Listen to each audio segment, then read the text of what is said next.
What's the solution to this? How do we get through this, pursue the things we're really passionate about?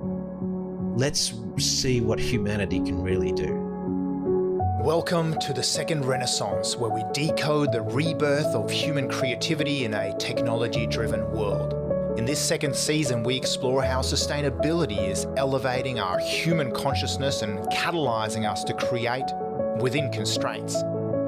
We decipher why now is the biggest entrepreneurial opportunity since the dawn of industrialization, and what leaders can do to harness the winds of change.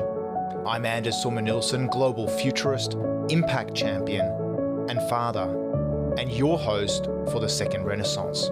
This week on the Second Renaissance, I chat with my old friend Brett King. Brett's a world-renowned futurist and speaker colleague, an international best-selling author and media personality. In 2020, he was inducted into the Fintech Hall of Fame by CB Insights. President Xi Jinping cited his book Augmented on the topic of artificial intelligence in his address to the nation in 2018, and Brett has the most #1 best-selling titles in banking and fintech globally of any author in the last decade. He splits his time between Bangkok and New York, and increasingly in the metaverse. In this episode, we dive deep into his new book, The Rise of Technosocialism, and we scenario plan what types of worlds are most sustainable for humanity and the planet, what mistakes we have to avoid, and which technologies hold the most merit for driving equity and justice in the near and far horizon futures. Welcome to a space odyssey into Tomorrowland. Brett King, welcome to the show. Fresh off of Bloomberg onto the Second Renaissance. Great to have you with us. Thanks, Anders. Obviously, my Bloomberg training should come in handy for this session, but good to be here. We'll ask you way tougher questions today, no doubt. I'm sure. Yeah. Technosocialism. Let's jump straight into it. Great title for your new book, by the way. I'm curious, why this book, why now, and what's technosocialism? I wrote a book in 2015 called Augmented, Life in the Smart Lane.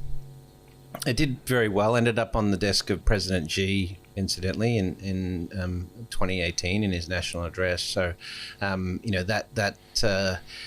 was well received. But one of the gaps in that was a societal and philosophical one, is that technology, I sort of realized in writing that technology is obviously going to change the world, and it's going to change how we as individuals adapt. People will adapt differently to things like artificial intelligence and gene therapy, and we've seen the impact of the pandemic as an example. But the stuff that's on the from a social cohesion perspective, how it's going to change the way we live together, how it's going to change the way, we transition from, the sort of societies we have today to highly automated societies, how climate is going to impact that. And really, this key issue of inequality that's becoming a really significant problem globally. All of that was sort of weighing on my mind. It was like, what's the solution to this? How do we get through this contentious period of human history and come out on the other side, evolving as a species to do better. And that was sort of the start of the journey. I worked on this book with a co-author. He's an economist, policy advisor. He's done a lot of work on Australian competitiveness, on China, on the Greater China market. He's been based in Hong Kong for almost 30 years, Dr. Richard Petty, previously the president of CPA Australia. Having Richard's sort of input into sort of the policy and economic side, I think was super useful. But ultimately, we started with, how do you fix the gross inequality that became a real issue, during the pandemic? And then where do we go from there in terms of disruption that AI is going to bring on society and climate's going to bring on society, and sort of tried to solve the issues from there. And the book is, really interesting in terms of its sort of layout and the sort of central tenet, I guess, which is that you guys have done a bit of scenario planning, which, of course, as for us futurists, is one of the tools in our toolkit, a sort of a thought experiment of imagining, some different future worlds. It's not about predicting one future world, which we so often get asked to do, but imagining both dystopias and utopias. Can you talk us through just how you went about, crafting these future narratives, what the future worlds, and not just one world, but the 4 different future worlds are, and why we should try and avoid some of them, but strive towards technosocialism, which is, of course, the preferred world. Well, we refer to technosocialism as optimal humanity in the book. So I'll get into that in a little bit. So you're right. We did look at various scenarios, and there are various ways we could model this, but how we chose to model it, taking the central problem of inequality, in terms of how we resolve that. So inclusive societies versus exclusionary societies. So, more collective view of humanity versus individualistic view of humanity.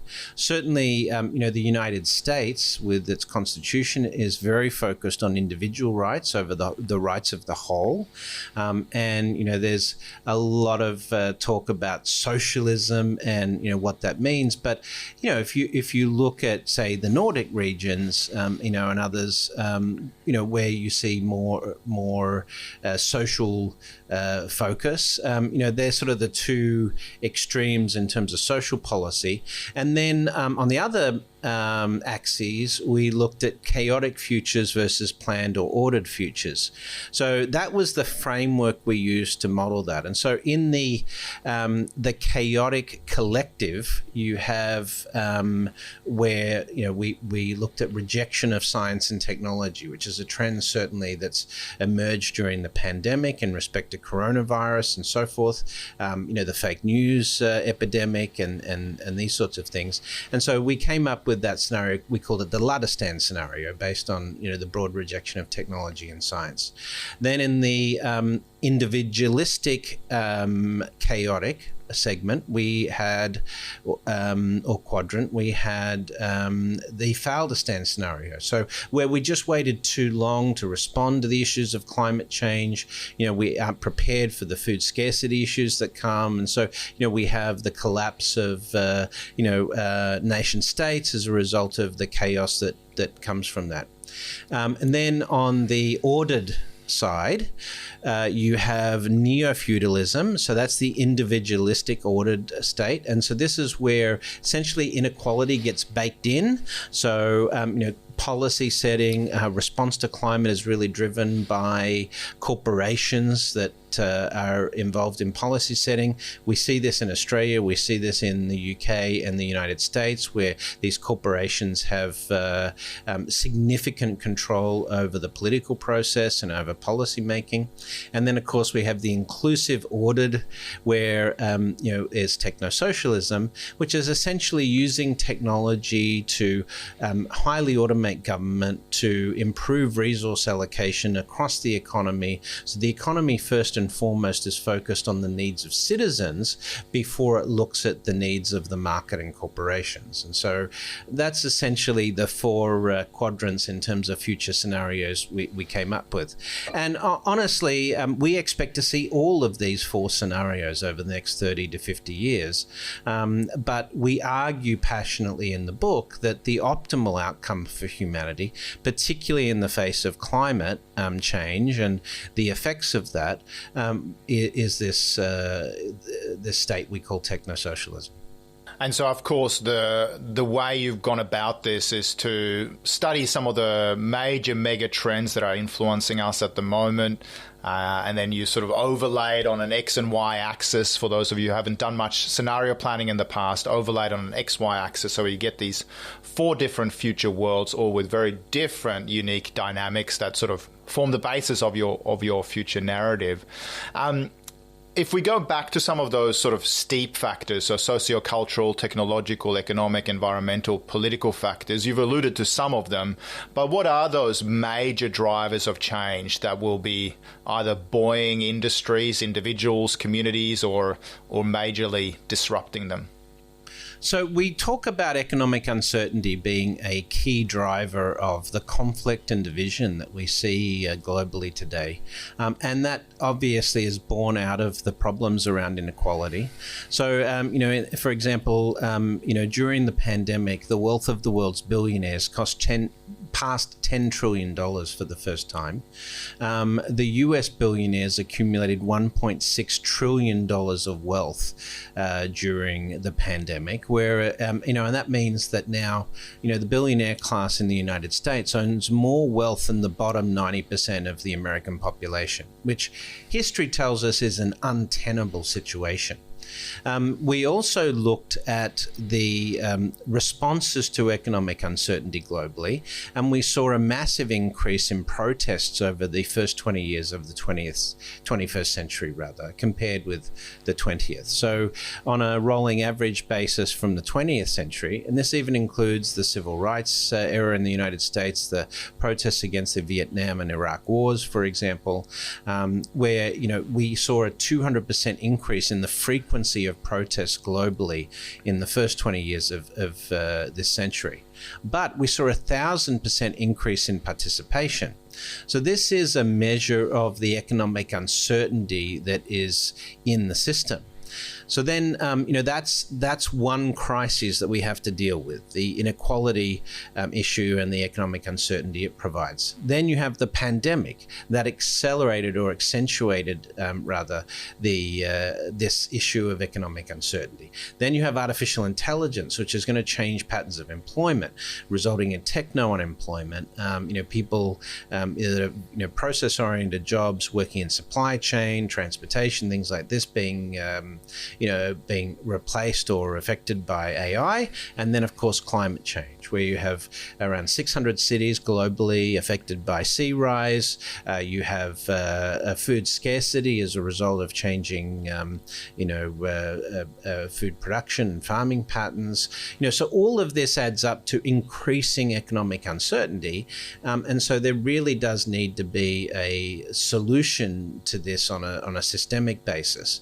And those solutions are available to us, but it does require us to take a philosophical leap away from the systems that we have today, the systems of governance, the systems of policy setting, particularly the model of capitalism.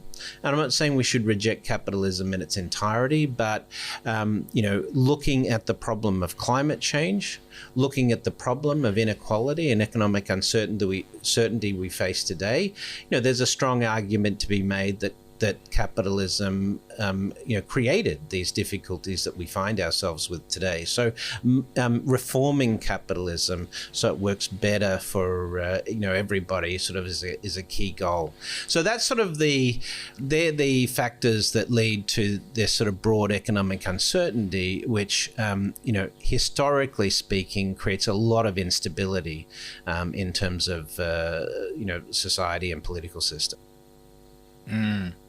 So, I mean, when as a Swede who's now adopted Australia as my home nation, I grew up in a social democracy, studied the goods and the bads of those societies, and I remember even at university studying Marx and Engels and some of the sort of, a level of cynicism, I guess, around the idea of socialism. In Marxism or in communism, socialism was seen as sort of a transition period towards the true state of communism.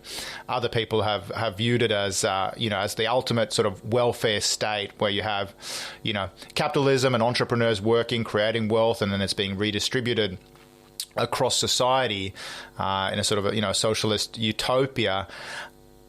I'm wondering the way you view it and the way you view socialism is technological unemployment, universal basic income. Are they just a sort of a leveler? I mean, some people like Marx and Engels might even say that, hey, the reason we invented the welfare state is actually to placate, the 99% so that there won't be a revolution. Is that the worst case scenario, or can things like universal basic income help soften it And is that sort of inclusive future that one that can actually be beneficial for all? Well, there's two ways to sort of look at this. The first is to say, how do we measure an economy in terms of its success? So the way economists typically measure, the utility of an economy is GDP growth, full employment, trade surpluses and balances, these types of measures that we're very used to hearing about.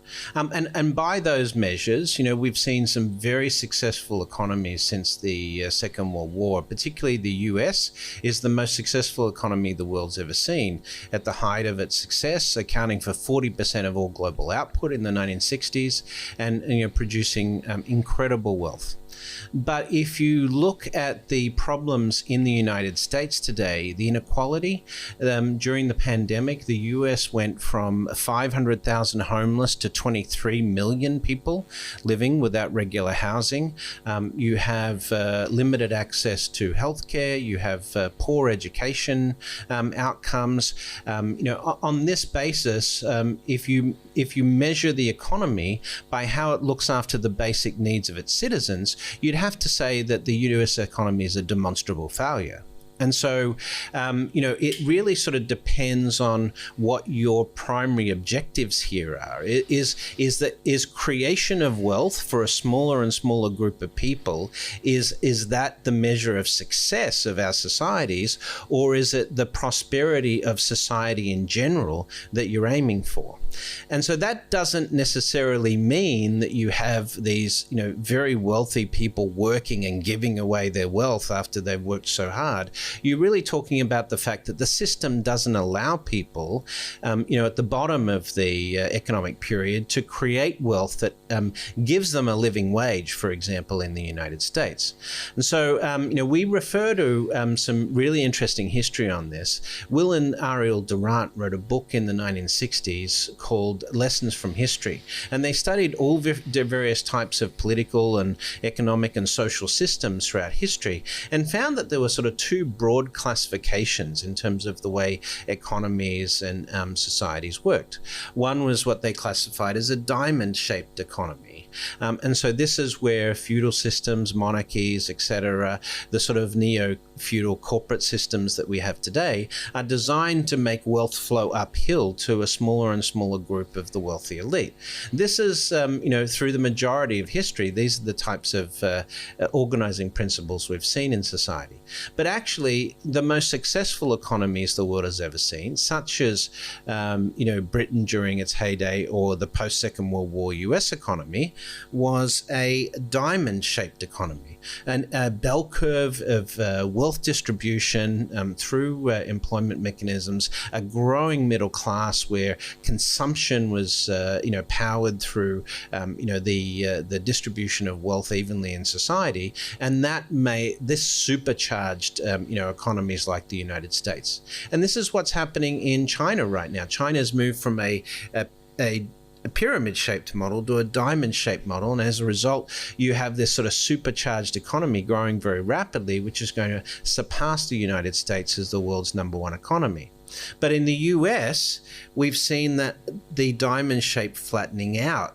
Right, it started in the 1980s with attacks on trade unions with the Thatcher government and Reagan, and then the destruction of collective bargaining, then the deregulation of the financial services market, and these sort of things flowing on to create again this mechanism to channel wealth to a smaller and smaller group of people.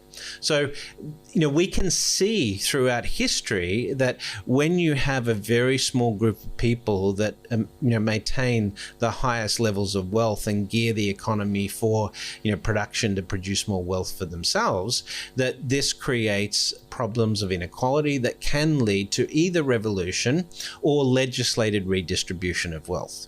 And in the US in particular, we've seen legislated redistribution of wealth, but it's been legislated redistribution of wealth to the richest 1% of America, not to the rest of the population, right? So this is a functional, flaw in the US economy, which is creating this massive discord right now. And so, living in New York and seeing that, there's no such thing as American anymore. You're either a Republican or Democrat. That's pretty much how people, you're either a libtard snowflake or a MAGA, fanatic. And that's... This is not a way for humans to work together to move forward as a species. And that's really, if we step back from the problem, is why are we here? What's the purpose of humans on this planet? Is it to make money and be rich, or is it to further the needs and the capabilities of the species as a whole? And if that's the case, we're sort of going backwards right now. We've had, on the UBI thing. Yeah. Sorry, you asked about UBI. UBI, in a state of highly automated societies where technology reduces the amount of human labor, UBI is a basic necessity to stop revolution, as you've pointed out.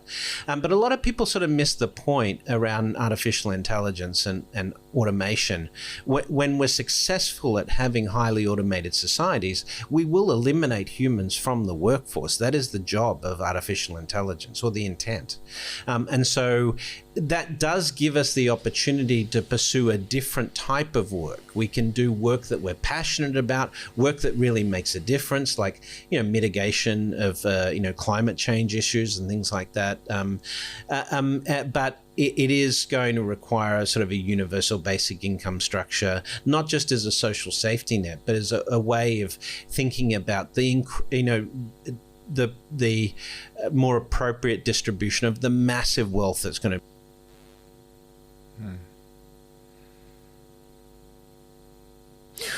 Well, I mean, commentators and philosophers in this space, like Max Tegmark in Life 3.0, I mean, he talks about the fact that, if we waste this opportunity for wealth creation by sort of concentrating wealth amongst the 1% or the 0.1%, that is a monumental failure on humanity, and that really we're at the dawn in what we call the second Renaissance, this flourishing era of human creativity and innovation and entrepreneurship, humanism, that we really are at the dawn of an amazing era where we can truly unleash our creative powers, amplified and augmented, as you call it, with artificial intelligence and robotics.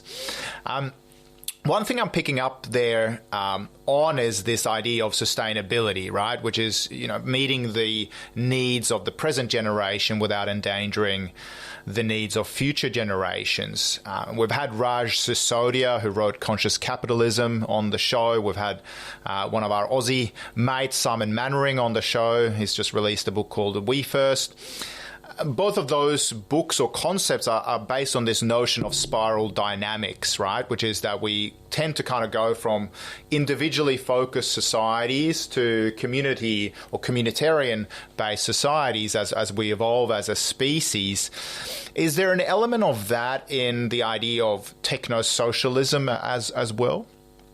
Well, it is absolutely critical because, obviously we're more connected than ever before with the internet, and we've seen that this has created, ironically, more of an individualistic response from society. But the problems that we're going to face, particularly in the 2040s, moving towards the 2050s, with the climate change issues, sea level rise, we've got a number of nations that are essentially going to be wiped out, like the Maldives and Bangladesh, with 80% of their infrastructure affected by sea level rise. Plus, potentially somewhere between 300 million and 1 billion eco-refugees as a result of food scarcity issues and combination of things like sea level rise. So, you cannot look at the scale of that problem and just say you're on your own. It's not a human response. It's not a moral response. And so we have to come up with a collective approach to this. and just shutting the borders to 1 billion eco-refugees isn't viable either. So ultimately, coming through this process, we are going to have to work together to solve these problems. There's no other reasonable solution, because otherwise we just descend into resource wars and major conflicts that, it's just chaotic, And so the only logical reasonable approach, through this is to have a more collective sense of the species.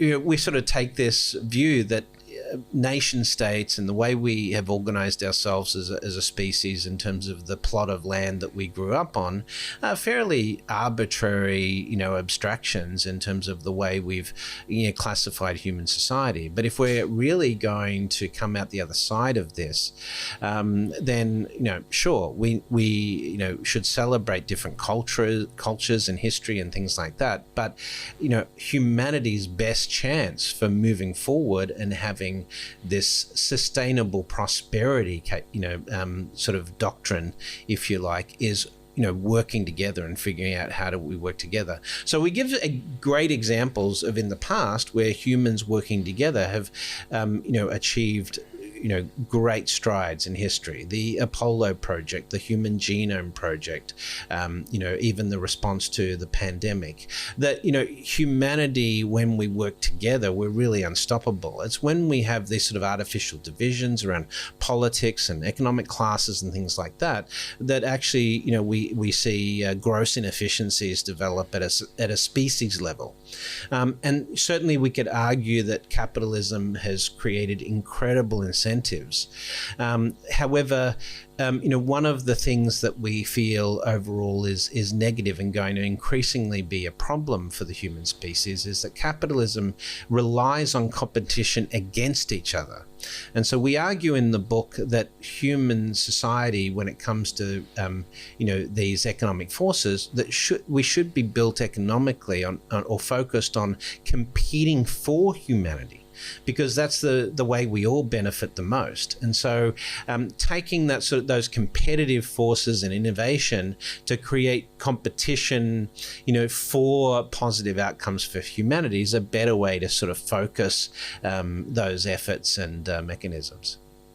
I mean, historically in your, Bank 1.0, 2.0, 3.0, 4.0, some of the great works that you've published over the years, I know this has been a central sort of tenet of inclusion. The fact that, you talk about the unbanked and that, the fintech revolution was also one of financial inclusion.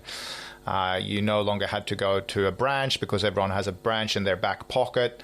Hopefully I'm not bastardizing your concepts and content here too much.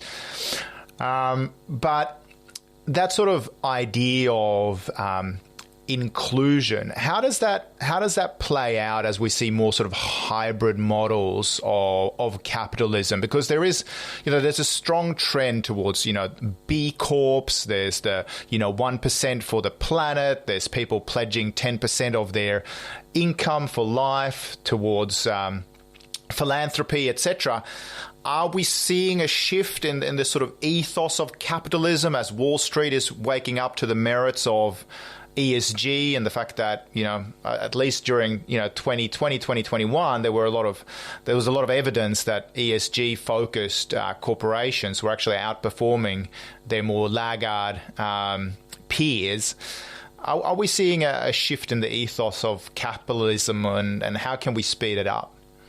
No, absolutely. I think one of the key elements here is that if you're not a good corporate citizen, then the market is, certainly consumers are going to self-select away from those services increasingly as it becomes clear that, there are actors that have been, essentially, for example, we talk about fossil fuel corporations, companies. And we talk about the fact that we've known since the 1970s, 1980s, what putting carbon in the atmosphere, was going to do to our climate. And we've had the technology to replace fossil fuels for decades now, and we haven't done that because of the market has traded profits for against those technologies. And so, and even if you don't take climate, you just look at air quality when it comes to, fossil fuel pollution. 8 to 10 million people die every year from fossil fuel related, conditions, air quality, pollution, and so forth.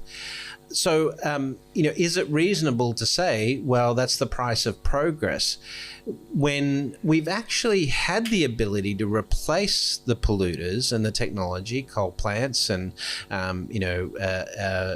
combustion engines and so forth, but we've elected not to because some people are making a ton of money out of this. There's more fossil fuel subsidies today in the United States than there is subsidies for solar and green energy, for example. So why is that situation allowed to continue to exist? Why during COP26 was it so hard to get the leading industrial nations, US, China, and India, to commit to, weaning themselves off coal power when, electricity is already 1/10 of the price of coal? If you're in Australia, it's 1/30th of the price of coal-based electricity. Why is it so hard to get off coal when it kills people and, renewables are already massively cheaper? And that's the momentum that's in that existing system, as you sort of allude to. So that's a great example of saying, if we step back from this problem and we're doing the right thing for humanity, then investing in green technologies, battery storage technology, and so forth, it's going to create a ton of jobs. It's going to improve the environment. What's the downside to doing this? And so at the same time, I think that once it becomes very clear the damage that has really been done to society, those corporations who were complicit in those actions are going to face some very, very tough questions from society at large. Just like we saw, when evidence came out about cancer related to lung cancer related to smoking and things like that. There's going to be some recompense required, but ultimately, the thing is, like Elon Musk says, ultimately we're going to run out of carbon-based fossil fuels. So why wouldn't we make the transition sooner rather than later, especially if it's better for society?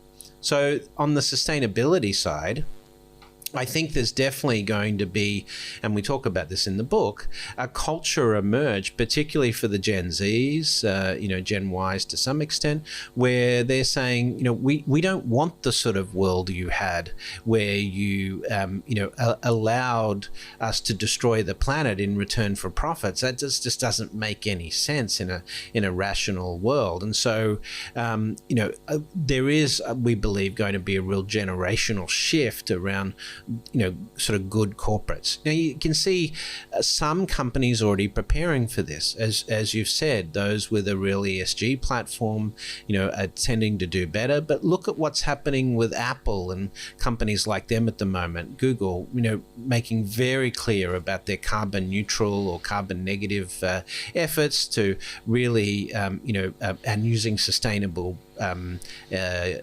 resources in terms of their products and things like that. I think this is just a trend that's going to really bed in. And if you look at sort of the middle of next decade, around 2035, that's when we think sort of this sustainable prosperity doctrine is really going to start to become popular. Yeah, we recently did some work with Dyson, and the core kind of message there in terms of how they're engaging with their suppliers that we really curated for them was that the future consumer, the conscious consumer, which is increasingly powerful and exercising a lot of weight We see the rise of conscious consumption around the planet. In fact, 55% of global consumers now say that traceability and the provenance of their goods is an important factor when they're making purchasing decisions. But I really made the point that now the supply chain is in many ways the story that wins hearts and minds. And it is interesting to see, and I think really heartening to see, organizations like Apple moving towards a circular economy where every component gets to be under the spotlight, so that they can tell, in a sense, the tech version of the sort of farm to table or farm to fork story that we've seen in the food space for a long time. Are there other examples outside of tech where you're seeing that organizations are moving towards really laying bare and sort of opening the kimono on their supply chains, and what impact will that have for the foreseeable future? Well, I think the other thing to look at here is the supply chain mechanism and sort of resource allocation itself at a macro basis. And that's where highly automated societies are going to look at these elements very differently. So, for example, vertical farming and urban greening and things like that being, important elements of city design. We talk about Shenzhen, as a smart city and what they've been doing there. But, think about, if you want abundance at a city level for everyone to be happy and healthy and have abundance in food and, everyone to have a roof over their head and access to healthcare and education, you have to look at supply chain and you have to look at resource allocation. So we looked at the way technologies could radically automate government. So think of government as a DAO, right? A distributed autonomous organization. And so think of the healthcare system in the United States.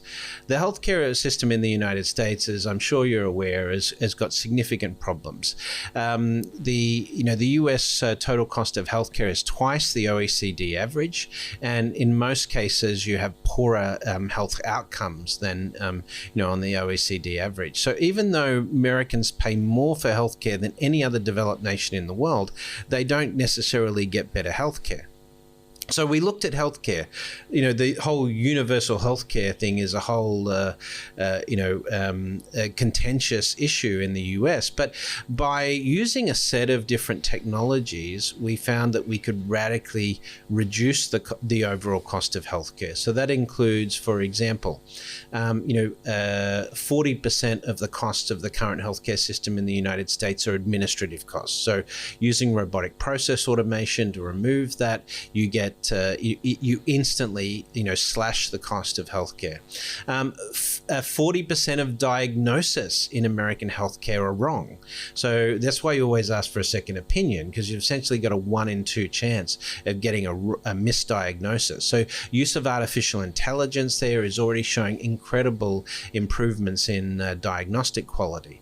Then you get into gene therapy, 3D bioprinting, and all of these individual technologies, personalized medicine, and so forth that we can use. So by putting those in the aggregate, you can reduce the cost of healthcare in the United States by 70% and provide better, broader healthcare to the entire community. And so that's the type of sort of supply chain re-engineering that we really look at in technosocialism. When in classic terms, when people argue capitalism versus socialism, they're thinking that socialism means it's going to have to take money out of their pocket to pay for someone else, where we actually demonstrate in the book that exactly the opposite is true, that if you invest in these systems, that it means more money for everyone. Right, and you mean lowering cost of basic services, but on a moral basis, we are the wealthiest the human species has ever been in terms of access to technology and overall wealth. There's no reason for anyone to be homeless today. There's no reason for anyone to go hungry. There's no reason for someone not to have access to adequate healthcare. The system can provide those solutions if we engineer it, properly. So that's really all we're talking about, is how do you optimize the engineering of the system to ensure that first and foremost the needs of the citizens are taken care of, and then you can worry about the other elements. So I think I think to a degree, but I think also here it's very evident that while we think that capitalism, despite its flaws, can solve a lot of societal problems, and certainly as entrepreneurs, maybe even with a social conscious, and maybe hopefully as enlightened entrepreneurs, we see that capitalism is not the solution to all woes. But even in that regard, if someone's paying for medical services, like I have friends who had their second-born child in California, and they called the baby the $1 million baby because they saw the bills coming in. Luckily, they had health insurance, but their baby was premature, and they saw the actual cost and breakdown of keeping their baby alive in NICU, and luckily baby is alive and well and developmentally progressing really nicely. But they moved back to Australia, to a slightly different society after the baby was born, and just saw those differences. And I think even when we see whether it's people have been on their cigarette packs, if they still smoke, they can see on generic packaging, they can see all the health impacts of making that choice to consume a particular product. We haven't seen the same when it comes to filling up cars, for example, with fossil-based fuels, to see that 8 to 10 million people a year are dying because of pollution, right? And similarly, when it comes to healthcare, we're not seeing all the inefficiencies in the system. I mean, it'd be interesting just to see that, how can you actually extend that dollar going further? And again, in a sort of a traceable, transparent fashion, if the hospital is not investing in artificial intelligence for cancer diagnosis, for example, and if 40% of doctors are getting their diagnosis right, is that something you as the consumer actually want to pay for?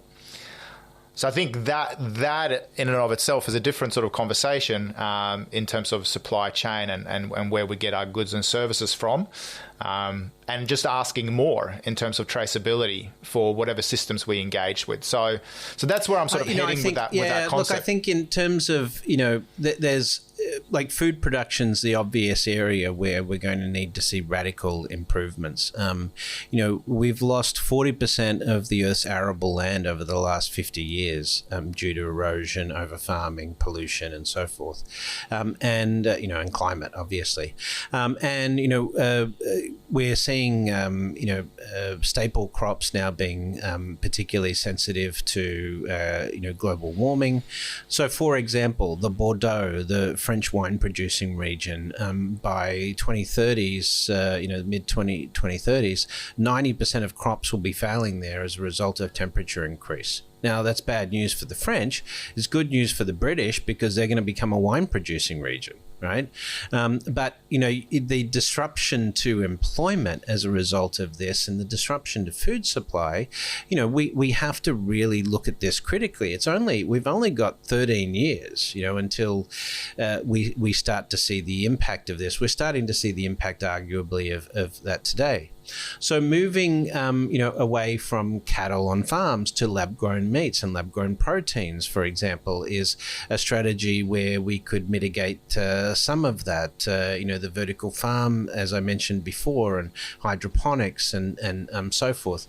There are, definite mechanisms there that, in terms of traceability and sort of production methods that could be certainly greener or more sustainable and work better to mitigate those issues. During the pandemic, we saw food scarcity. We saw thousands of people in Texas and New York lining up at food banks and things like that. And this is in an economy that we'd consider the wealthiest economy in the world. So it's, again, the question comes back to what is the purpose of the economy? If the economy can't feed every citizen, then is the economy a functional economy? That's really at the heart of this debate. Now, capitalism aside, we do need entrepreneurs. We need creative thinking. We need innovation. But is wealth creation the only incentive we should have for that, or is solving these problems that the human species is facing, should that be a driver? And this is where things like universal basic income give us some ability to say, well, I don't have to worry about putting food on the table anymore. So let me do something that really matters. And so that's where it gets really interesting to sort of explore how entrepreneurs and, creative innovators could use, and could mobilize people together when, you don't have to worry about just putting a roof over your head and food on the table. Now that that's taken care of, let's see what humanity can really do, Are you seeing some inspiring or heartening examples of this? I'm curious in regions or smart cities, in nations. Who's sort of best placed to take advantage of these emerging technologies, these mega trends? And are you seeing some areas that are woefully lagging behind? Well, we look at different economies in terms of their readiness, for this future state, and China does extremely well on many fronts. Obviously, you have some social issues in China, and I'm not sort of going to back away from those things. But in terms of their ability to absorb artificial intelligence into society, they're doing more macro-level planning in respect to that than any other economy on the planet. They teach artificial intelligence at a grade level. You've got broad artificial intelligence already integrated into society there with things like facial recognition. And I know we get there's a lot of criticism leveled at China for this in terms of civil rights and their social credit scoring. But at the same time, they've reduced identity theft by 10,000% in China, using facial recognition. So digital identity is really a precursor for 21st century economies.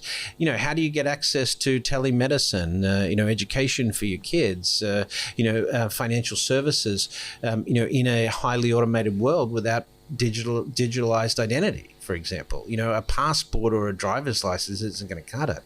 So, that's examples of where China is already, I think, very well placed. Their investment in the Belt and Road Initiative, over $8 trillion invested so far in that infrastructure, so that, they're creating supply chain, mechanisms, and creating trade, the central bank digital currency. We've just seen the announcement today that Alipay and Tencent WeChat Pay wallets won't be allowed at the Olympic venues. They'll be using the new CBDC wallet, which is a huge thing because China's become very dependent on these mobile wallets. That's another example of phenomenal innovation in the economy there.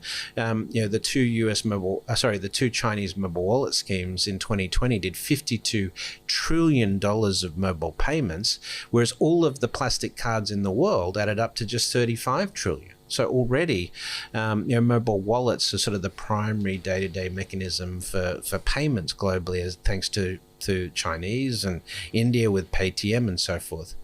So, we are seeing nation states or economies like China really focus on the grassroots capability. We call it KIC economies, knowledge, innovation, and creativity economies that will emerge in the 21st century, moving away from sort of this resource-based, view of the economy. Because as you go sustainable, you use resources very, very carefully, and they're no longer there to be exploited to create wealth. It's now something we have to manage manage very carefully to create sustainability.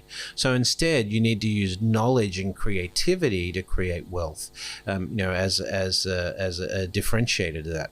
We also look at some pretty wild concepts like asteroid mining and things like that, which will be possible as we improve technology. We can see the growth in the space industry and the massive improvements in efficiency there. So this is going to be certainly viable within the next couple of decades to go and capture asteroids and use the resources there.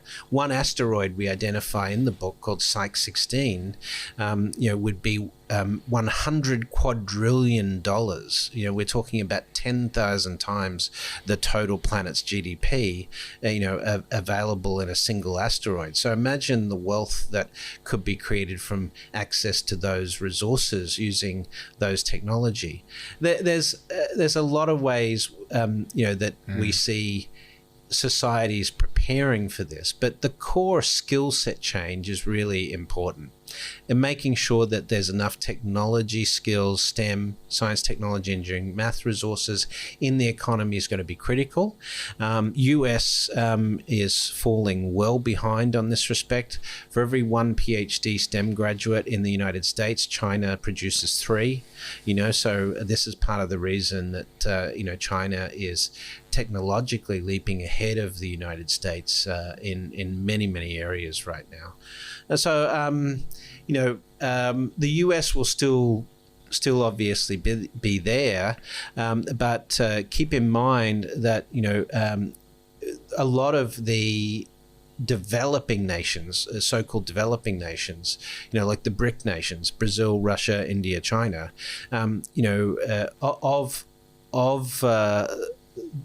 three of those 4 are going to be the top economies in the world.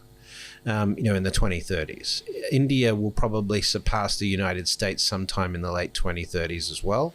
So you'll have China, India, and then the United States. And so again, what is India focused on?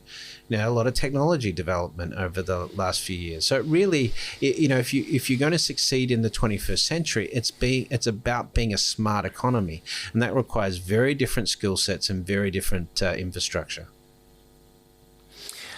I'm curious then on a global level, because a lot of the challenges we have talked about here today, whether it's, global warming or if it's, inequality, I'm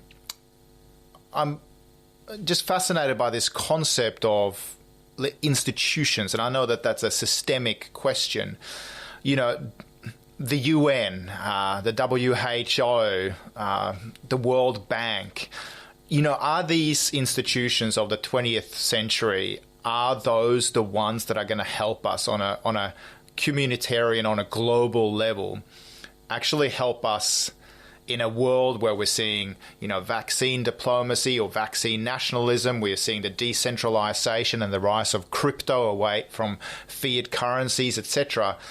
I mean, there's a sort of this tension between centralization and decentralization, and then you have this global meta level of institutions that might not be fit for purpose. What do we need to redesign, if anything, to actually help us elevate and not just think on a sort of a local parochial level? So I know when it comes to things like the banking system, there's significant advantages in decentralization.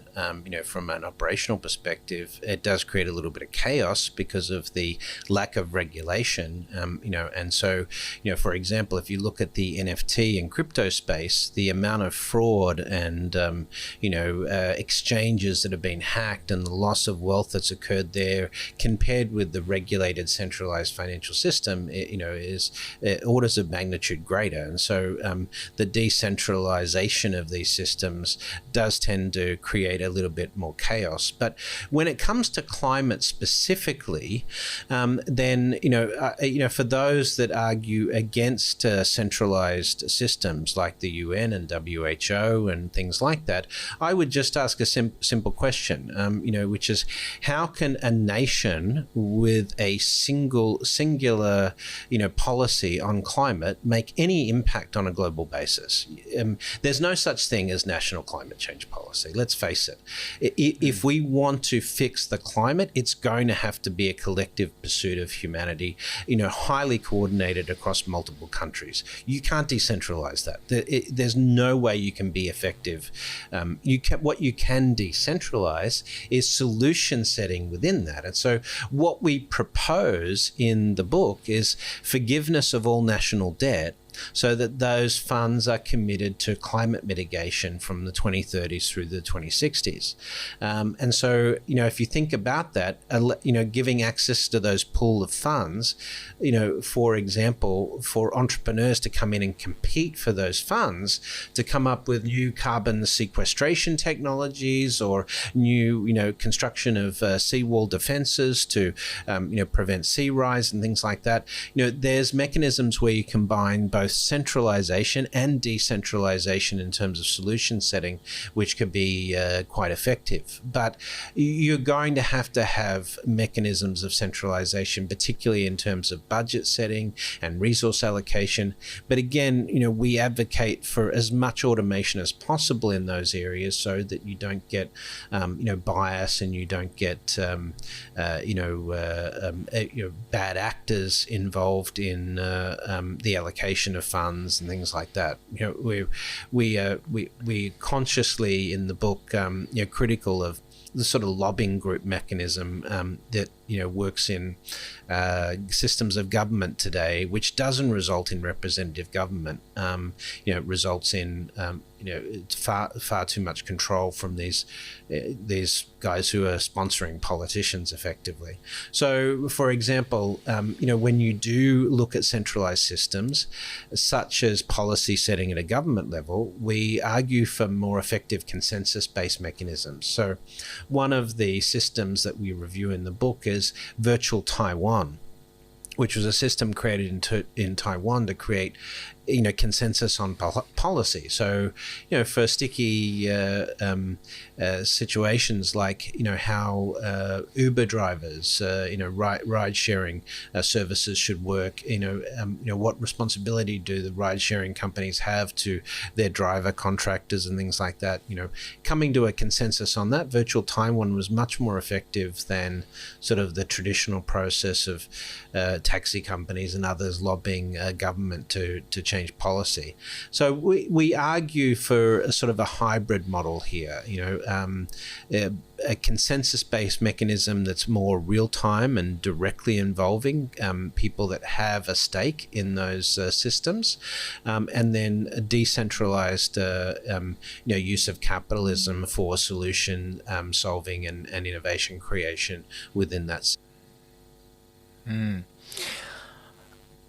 It's interesting use of these two concepts, the hybridization of techno and socialism, because when you talked about Uber a moment ago, I thought about all of the challenges and all the sort of welfare state, workers' rights criticism that have been leveled at the likes of Uber and Deliveroo and Foodora and all the rest, right? These are platform plays. And a few years ago, we heard that the biggest taxi company these days, they didn't own a single car. The Airbnb, the biggest hospitality, blah blah blah blah. Exactly. So there's this sense of platforms and huge tech players have done extremely well out of being essentially platforms, but potentially with a little bit of lack of that sort of accountability, responsibility, looking after workers in the gig economy. When we talk about techno-socialism, how do you sort of reconcile those entrepreneurial plays with the ideas of really looking after, the 3 Ps of people, planet, and profit? So, there are really good arguments for things like distributed autonomous organizations that sort of as corporations that are highly automated and don't have those sort of traditional mechanisms of ownership, but can have more broad ownership by stakeholders who invest in them, or employees. But keep in mind that, when we talk about technosocialism, we are talking about a state where, as we move into the second half of this century, people will not work to be paid. And so when you finally divorce yourself from the concept that a human's only value in the economy is the labor they produce, when you can divorce yourself from that concept, then things get much more interesting and productive. If you look at basic supply and demand curve in terms of economics, the concept always was, if demand goes up, you increase supply by employing more people in the labor force. But in the 21st century, that's not going to hold true. And we know that because already 9 out of the 10 biggest corporations in the world are technology companies that employ far less people than their equivalent, the equivalent corporations of the 1960s, for example. Something like 3 or 4 times the number of employees back in the 60s to produce the same economic output that we have today. So, Facebook generates $700,000-$800,000 per employee annually in returns. Whereas if you take the fossil fuel companies or McDonald's as an example, it's more like $30,000, $40,000, $50,000 per employee. So these technology companies are massively more efficient at producing capital, but that's because they employ less people. So if you extend that trend, then we are looking to create highly automated companies that can create massive profits with employing as minimal people as possible. So the concept that Uber needs to be a good corporate citizen and employ more people and pay for more driver services is not what the market is rewarding corporations for. Right? It's rewarding corporations for getting rid of employees. And you can bet if Uber announced tomorrow that they have now an autonomous vehicle that they're going to deploy across their fleet and get rid of all of their drivers, their share price would increase massively. Right? And so we have to divorce ourselves from the fact that a human's value in the economy is the labor they produce, because automation is going to mean that when demand goes up, you increase processing cycles in the future, not put more people into factory floors or into taxis. So this is a philosophical shift in terms of the role humans play in society when it comes to economies. And, the role that economies should play in terms of giving back to citizens as well. Because in the past, we've said your value in terms of, the way you can afford to live, your access to healthcare and education and the food you eat and the home you live in, it all depends on how hard you work and how smart you are, right? And that model itself is going to break down in the future as well for the same reason. Yuval Harari and others have sort of taken this a step further and then questioned, what does it mean in terms of where humans derive their meaning from?